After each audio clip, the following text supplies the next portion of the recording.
15 लाख कमाने के जरिया आ जाए, इससे बेहतर कुछ नहीं होने वाला। तो इसके लिए बढ़िया से लगे रहना, इस बार हो जाए। चलिए स्टार्ट किया जाए। Good evening, good evening. चलो 6 तक हो गया था हमारा। सीट ले लिए सब लोग? अच्छा अभी नहीं मिला, चलो बोल दिया हूं, ले लेना। 6 नंबर तक हमारा हो चुका था, प्रैक्टिस किए थे 6 तक, क्वेश्चन डेली जाता है इसमें। 7th का देखते हैं। पहला वर्ड है हमारा एकोलेड। एकोलेड का मतलब होता है तारीफ करना, यानी किसी का तारीफ करना, प्रशंसा करना। बहुत सारे शब्द आएंगे प्रेस करने के लिए, एक स्टॉल जैसे शब्द आएंगे जो तारीफ करने के लिए, प्रशंसा करने के लिए होता है। यहां पर है एकोलेड का मतलब होता है तारीफ करना, प्रेस करना, प्रशंसा करना। अब इसको याद कैसे करोगे? मान के चलो, देखो शादी वादी का सीजन चल रहा है। अब शादी है, नई नई शादी किसी की हुई, अब गर्मी का टाइम भी आ रहा है, और मान के चलो पत्नी ने कहा कि कूलर वूलर से काम नहीं चलेगा, एसी ला दो। और जब नई नई शादी होती है तो पति अपने आप को क्या समझता है? मुख्यमंत्री हूं मैं। 6 महीने तक लगता है कि पियोन हुन हूं शायद। अब बात है कि पत्नी ने कहा क्या कि गर्मी लग रहा है, क्या ला दो? एसी को ला दे। यानी कहने का मतलब यह है,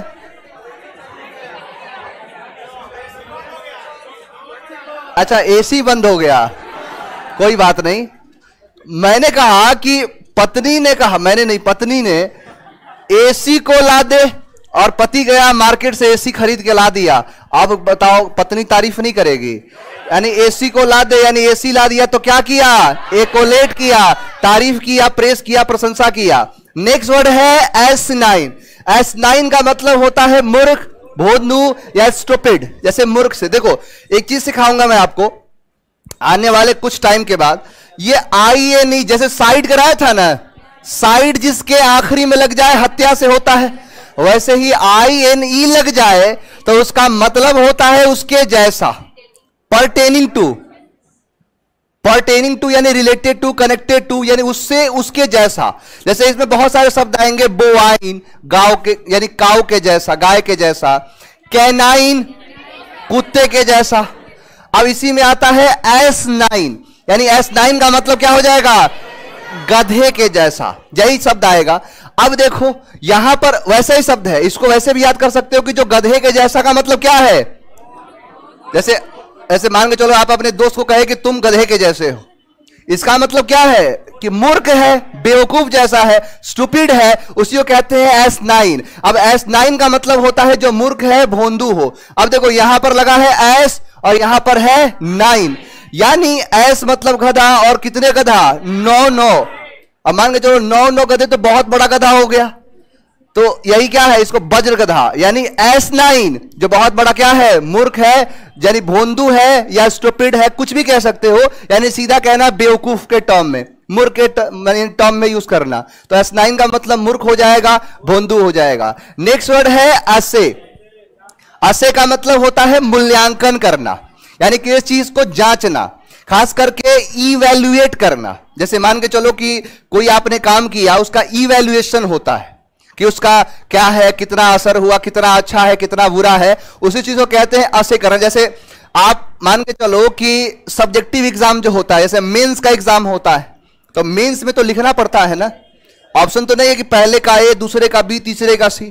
उसमें तो लिखना पड़ेगा कि बताओ ये चीज क्यों है, ये ऐसा करना क्यों सही है या गलत है, अच्छा है या बुरा है। अब जो भी तुम लिखते हो, क्या लिखते हो? एसे, निबंध कहते हैं हिंदी में। अब जो ऐसे लिखते हो, उस ऐसे को क्या करते हैं? असे करते हैं, यानी उसको जांचते हैं, मूल्यांकन करते हैं, एग्जामिनेशन करते हैं। यानी ऐसे लिखे हुए ऐसे को असे करते हैं, यानी असे किया जाता है, जांचा जाता है, यानी उसे परखा जाता है, उसे क्या कहते हैं? असे। तो ऐसे का मतलब हो जाएगा जो लिखने वाला है, निबंध, और असे का मतलब क्या हो जाएगा? जांचना, यानी लिखे हुए ऐसे को असे किया जाता है। नेक्स्ट वर्ड है असेंट। असेंट का मतलब होता है सहमत होना, अग्री होना, यानी किसी चीज से सहमत होना, किसी चीज से एग्री होना, उसे क्या कहते हैं? असेंट।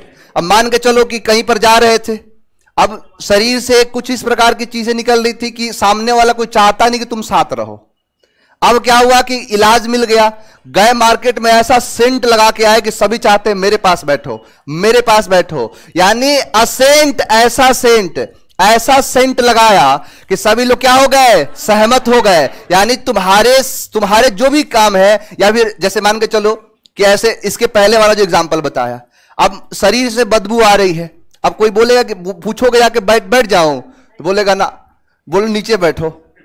अब कहीं से मिल गया सेंट, अब ऐसा लगाया सेंट तो सभी लोग क्या, कोई मना नहीं कर रहा है, बोले बैठ जाओ तो बैठ जाओ। यानी क्या कर दिए, सहमत होना शुरू कर दिए। ऐसा लगाया सेंट कि क्या हो गया, असेंट हो गया, अग्री हो गया, सहमत हो जाना। नेक्स्ट वर्ड है अक्लेम। अक्लेम का मतलब होता है प्रशंसा करना। एक शब्द कराया एकोलेड, बराबर करके लिखो, अक्लेम एकोलेड, एकोलेड अक्लेम। इसके आगे लिख दो, अक्लेम के आगे लिख दो एकोलेड, एकोलेड। अब देखो स्पेलिंग भी इससे सही होगा, इससे स्पेलिंग एरर भी जो है आपका, जैसे अलग पढ़ते हो यहां से लिखना है। ऑनलाइन में तुम लोग भी प्रिंट आउट निकाल के रखा करो सामने। ये लोग मस्ती में पढ़ता है, पढ़ेगा या सो जाएगा। अब वो लगता है मूवी देख रहा है, ईयरफोन बढ़िया से लगा के, और थोड़ी देर के बाद नींद आना शुरू हो जाएगा। देखो हमारा शरीर ऐसा है ना कि जितना इसको आराम दोगे वो उतना ही आराम ढूंढेगा। इसको कष्ट दो, और कष्ट दोगे ना ये उतना बढ़िया काम करेगा। और यही है, जैसे रिजल्ट का यही कारण भी होता है। ठंडी के टाइम में तो रजाई के अंदर घुस के पड़ता है, बढ़िया से टेबल उबल पे रखो, हो गया। तो वही था, अक्लेम का मतलब हो गया प्रशंसा करना। अब देखो यहां पर है क्लेम, यानी अक्लेम को याद करो एक क्लेम से, अक्लेम एक क्लेम। यानी जैसे मान के चलो किसी परिवार ने कोई क्लेम खरीदा था, कोई इंश्योरेंस खरीदा था, और उस इंश्योरेंस का पैसा नहीं मिला। अब आप गए और उस कंपनी में वो क्लेम किए, और क्लेम को आपने जैसे ट्विटर पर डाल दिया, फिर कहीं भी डाल दिया, और उसके बाद उस क्लेम को एक्सेप्ट कर लिया गया। और उस एक क्लेम की, यानी आपने जो क्लेम किया उसकी वजह से सामने वाले को पैसा मिल गया। यानी आपने किया एक क्लेम जिसकी वजह से उसे पैसा मिल गया, तो सभी लोग क्या करने लगे, आपका अक्लेम करने लगे। यानी आपने उसके पैसे को दिलाया, आपने एक क्लेम करके उसके पैसे को दिलाया, तो सभी लोग क्या करने लगे, अक्लेम करने लगे, प्रशंसा करने लगे, तारीफ करने लगे, एकोलेट करने लगे। तो यही क्या हो जाएगा, तारीफ करना, प्रशंसा करना। यहां पर है एसर्ट। एसर्ट का मतलब होता है दावा करना। यानी किसी भी चीज से, जब आप किसी भी चीज पर दावा करते हो, कि नहीं कहते हो कि दावा लो, इस बात में मैं दावा करता हूं। कोई पूछे कि बिहार के मुख्यमंत्री का नाम क्या है, अब बोल दिया आपने नीतीश कुमार, और कोई बोले नहीं है, तो बोला लगाओ 1 लाख रुपए की शर्त, मैं इस पर क्या करता हूं, दावा करता हूं। यानी यही क्या है कि आप जब किसी भी चीज से सहमत होते हो पूरा, तो आप क्या करते हो, आप कहते हो लगा लो इस पे। यानी आप शर्त लगाते हो कब, जब आप क्या होते हो, किसी चीज पर एसर्ट होते हो। यानी आप एक शर्त लगाते हो कब, जब एसर्ट होते हो, किसी चीज को एसर्ट करते हो, दावा करते हो। तो एसर्ट का मतलब क्या हो जाएगा, दावा करना। तो एसर्ट जैसे दिखेगा आपको लगेगा एक शर्त, और एक शर्त किस पर लगाते हो, जिस पर तुम एसर्ट रहते हो। यानी किसी चीज पर आप क्या रहते हो, डिक्लेरेशन करते हो, यानी किसी चीज को दावा करते हो। तो एसर्ट का मतलब होगा दावा करना। किसी भी चीज पर जब आप दावा करते हो तो उसे क्या कहते हैं, एसर्ट कहते हैं। नेक्स्ट वर्ड है एमिलियोरेट। एमिलियोरेट का मतलब होता है उन्नति, यानी इंप्रूव। किसी चीज का बढ़ना क्या कहते हैं, उसे अमेलियोरेट कहते हैं। जैसे मान के चलो तुम्हारी जैसे पढ़ाई है, वो दिन पर दिन बढ़ती जा रही है, तो यानी तुम्हारे अंदर जो इंप्रूव हो रहा है उसी को कहते हैं यानी किसी चीज का उन्नति होना, किसी चीज का विकास होना, डेवलप होना, यही क्या कहलाता है, अमेलियोरेट कहलाता है। अब अमेलियोरेट को याद कैसे करो, तो देखो यहां पर है अमेल तो अमूल, यानी अमूल के रेट में दिन पर दिन क्या हो रहा है, अमेलियोरेट हो रहा है। देखो इसको उल्टा जोड़ने की कोशिश करो, हिंदी नहीं पूछेगा। जैसे मैं अगर कहूं कि अमूल के दूध, यानी अमूल दूध आता है, यानी अमूल दूध के रेट का क्या हो रहा है, अमेलियोरेट हो रहा है। अब तुम्हारे दिमाग में अमेलियोरेट चलेगा, अब तुम बोलोगे कि अमूल के दूध का उन्नति हो रहा है, तो ये याद नहीं हुआ ना, इसीलिए इसको याद करने का तरीका है कि इससे इसको रिलेट करो, इससे नहीं। तो अमेलियोरेट का मतलब उन्नति करना, इंप्रूव होना, बेहतर होना, क्या कहलाता है? अमेलियोरेट कहलाता है। नेक्स्ट वर्ड है आपका एलियन। एलियन का मतलब होता है विदेशी, फॉरेनर, जो फॉरेन से चीजें हो। देखो एलियन का मतलब जो तुम समझते हो वो नहीं है। जैसे तुम्हारे दिमाग में एक बचपन से ये बना है कि एलियन वही होगा जो एक दूसरे ब्रह्मांड से आएगा, नहीं, जरूरी नहीं है। पाकिस्तान से भी आ सकता है। तुम्हारे बगल में बैठा हुआ व्यक्ति जिसको तुम नहीं जानते हो, जिसका तुम नाम नहीं पता है, तुम उसके बारे में कभी जैसे उससे कभी मिले नहीं हो, वो भी तुम्हारे लिए एलियन है। इसीलिए कहते हैं your behaviour is alien to me. तुम्हारा जो बर्ताव है, व्यवहार है, ये मेरे लिए एलियन जैसा है। यानी जैसे मान के चलो कि किसी के साथ अच्छा खासा बन रहा है और उसका रौद्र रूप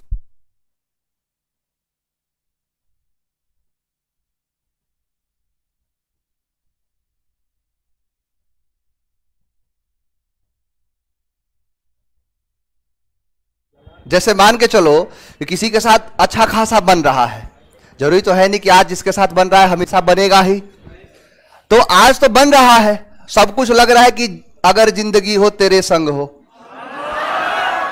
और एक ऐसा समय आया कि अब ये दिखने लगा कि काश थू ऐसी जिंदगी पे।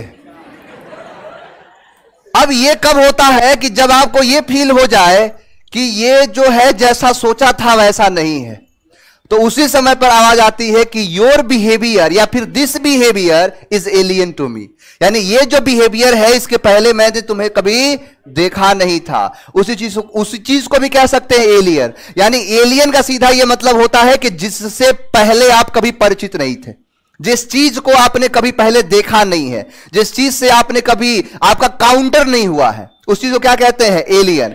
तो एलियन का मतलब जो वो समझते, इसीलिए उसको भी एलियन कहते हैं। वो हर चीज जिसको तुम पहले कभी नहीं देखे, जिसको कभी पहले नहीं जानते हो, उन सारी चीजों को क्या कह सकते हो? एलियन। तो एलियन का मतलब हो गया विदेशी। अब विदेशी का मतलब ये नहीं है भारत में भी रहने वाला तुमसे क्या हो सकता है? एलियन हो सकता है। याद रहेगा उसी एलियन से कि एलियन क्या होते हैं? एलियन होते हैं। देखो पढ़ा है, जो नाम पढ़ा है इसी से पढ़ा है कि जिसको तुम नहीं जानते उसे एलियन कह देना। नेक्स्ट है आपका एवर्ट। एवर्ट का मतलब होता है परहेज करना। परहेज का मतलब होता है कि उस चीज से अवॉइड करना। जैसे मान के चलो किसी को डायबिटीज की बीमारी है, शुगर लेवल बढ़ा है, अब उसको हाँ कुछ भी तुम आलू खिला दो उसको, चीनी, जैसे खास करके डॉक्टर जो होते हैं, जैसे डायबिटीज का जो पेशेंट है उसे क्या सलाह देते हैं कि तुम्हें परहेज करना है, जैसे इस चीज से बढ़ना है। बीपी का कोई मरीज हो गया तो उसे सलाह देता है कि घर से थोड़ा बीपी से दूरी बना के रखना, हाँ कि बीपी बढ़ेगा। तो यही चीज क्या कहता है कि परहेज करना। किसी चीज में जब आप परहेज करते हो, व्रत करते हो, या सॉरी जो दूरी बनाते हो, उस चीज से आप मतलब बचते हो, तो बचने को क्या कहते हैं? एवर्ट कहते हैं। तो देखो एवर्ट को याद कर लो, यहां पर दिख रहा है व्रत। यानी जो व्रत लोग करते हैं तो उन्हें खाने पीने से बड़ा परहेज करना पड़ता है। जैसे कई बार ऐसा हुआ होगा, मेरे साथ खुद हुआ है कि सुबह से व्रत थे और 11-12 बजा तो कहीं गए किसी के पास, अब वो दे दिया। जैसे हमारे यहां परंपरा ऐसी है कि किसी के घर जाते हो तो आपको कम से कम बिस्किट और पानी देता है पीने के लिए, चाय वगैरह देता है। पहले चाय नहीं आता, पहले बिस्किट वगैरह आता है। अब तुम सुबह से, तुम्हारे दिमाग में था नहीं कि व्रत किया है, अब सुबह से भूखे थे, हर जगह बता दिया आज व्रत है, और गए किसी के पास और जाके एक बिस्किट मिला, चाप दिए। अब बताओ कि ये परहेज कहा जाएगा? इसका मतलब है कि जो लोग व्रत करते हैं उन्हें क्या करना पड़ता है? एवॉइड करना पड़ता है। यानी उससे क्या करना पड़ता है? परहेज करना पड़ता है, उस चीज को अवॉइड करना पड़ता है, उसे ही कहते हैं अवॉइड करना। यानी अवॉइड का मतलब क्या हो गया? परहेज करना। नेक्स्ट वर्ड है आपका ऑर्डर्स। ऑर्डर्स का मतलब होता है कठिन कार्य। यानी ऑर्डर्स का मतलब होता है कोई हार्ड वर्क। देखो जरूरी नहीं कोई काम हो, मान के चलो कोई जैसे कोई रास्ता है या पढ़ाई बहुत ज्यादा ऑर्डर्स है, या कुछ भी कह सकते हो कि या जिंदगी बड़ी ऑर्डर्स है, कठिन है, तो कठिन है या बहुत ज्यादा हार्ड है, इस चीज को कहते हैं ऑर्डर्स। तो ऑर्डर्स का मतलब हो जाएगा कोई कठिन काम हो सकता है, कोई कठिन कोई भी चीज हो सकती है, उसे ही कहते हैं ऑर्डर्स। आपने एक मैथ में क्वेश्चन पढ़ा होगा कि जैसे क्वेश्चन आता है कि ए किसी काम को 10 दिन में करता है और बी उसी काम को 20 दिन में करता है, नहीं होता है। अब तुम निकालते हो इसका एलसीएम, यहां से निकल जाता है इसकी इफिशियंसी, यानी एक की इफिशियंसी 2 है, एक की 1 है। क्वेश्चन पूछता है कि बताइए कि दोनों मिलके इस काम को कितने दिन में पूरा करेंगे, दोनों की इफिशियंसी आ गई। एक सवाल आता है कि और कितने लोगों को इस काम पे लगा दिया जाए कि ये काम जो है 20 दिन में, ये दिन ही तो है, जैसे मान के चलो 2 एफिशिएंसी है, एक दिन में 10, यानी एक, अगर मान के चलो एक दिन में 2 यूनिट काम करता है तो 10 दिन में 20 यूनिट काम करेगा, यानी काम है कितना 20। अब यही कहता है कि और कितने लोगों को इस काम पे लगा दिया जाए कि ये काम जो है 2 दिन में खत्म हो जाए। तो नहीं होता है कि और कितने लोगों को काम पे लगा दिया जाए, तो और 10 लोगों को काम पर लगा दो, क्योंकि काम क्या है, कठिन है। यानी और 10 लोगों को काम पे लगा दो क्योंकि काम बहुत ज्यादा ऑर्डर्स है। तो ऑर्डर्स में क्या दिख रहा है, और 10, यानी और 10 को लगाओ काम पर, काम बहुत ज्यादा कठिन काम है, यानी ऑर्डर्स काम है, तो ऑर्डर्स का मतलब हो जाएगा कठिन काम। आओ जरा देखिए याद हुआ कि नहीं। एकोलेड, तारीफ करना, प्रशंसा करना। 1 मिनट, और ये क्या है, यानी अक्लेम का मतलब होगा प्रशंसा करना, दोनों एक है, तारीफ प्रशंसा का एक ही चीज है। S9, असे मूल्यांकन करना, किसी भी चीज का असेसमेंट करना। देखो हालांकि असेसमेंट में और इवैल्यूएशन में बड़ा फर्क होता है। जैसे जो लोग जैसे डिटेल में पढ़ते होंगे, जैसे बीएड वगैरह किए हो कोई, अच्छा अभी सब अभी छोटे छोटे हैं। बीएड जो करते होंगे तो उनसे कहीं पूछना, जैसे उनमें क्वेश्चन आता है, जैसे एजुकेशन जो है, क्योंकि जैसे किसी चीज का असेसमेंट करना और किसी चीज का इवैल्यूएशन करना, दोनों में बड़ा फर्क है। जैसे हमारे अंग्रेजी में कहता है कि अंधा का मतलब अंधा, कुछ और नहीं होता, बहरा है तो बहरा है, लेकिन उनके हिसाब से कुछ और होता है। अगर अंधा है तो अलग प्रकार का, जैसे मान के चलो कोई ब्लाइंड है, किसी को नहीं मिल पा रहा, नहीं दिख पा रहा है, उसे नई चीजें समझ में आ रही हैं, तो अब उसमें कैटेगरी बना देगा कि कुछ हो सकता है कि जिसकी प्रॉब्लम हो कि नजदीक का नहीं दिखता हो, किसी को दूर का नहीं दिखता हो, कोई दिखावा कर रहा है नहीं दिखने का। अब इस सारी चीजों के लिए ये तर्क अलग होता है, लेकिन अंग्रेजी क्या कहता है कि इन दोनों में प्रशंसा करना, तारीफ करना थोड़ा सा अलग है। तो इसीलिए मैंने असेसमेंट कह दिया और इवैल्यूएशन कह दिया। यहां पर देखो असेंट, ऐसा सेंट लगाया, क्या हो गया, सहमत हो गया। एसर्ट, चाहो तो एक शर्त लगा लो, यानी कब लगाए, दावा कर। एक शर्त लगाना मतलब क्या कर रहा है, दावा कर। अमेलियोरेट, इंप्रूव होना, उन्नति करना, बढ़ना। एलियन, एवर्ट, ऑर्डर्स, सारे के सारे शब्द याद हैं, कोई दिक्कत। अब इसकी प्रैक्टिस कर लेना, आज के आज ही क्वेश्चन मिल जाएगा। अब ध्यान से देखो, हमारा बहुत ही खूबसूरत सा टॉपिक चल रहा है नाउन, जिसमें हम नाउन के डिटेल के बारे में बात कर रहे थे, जो कि दिखाता है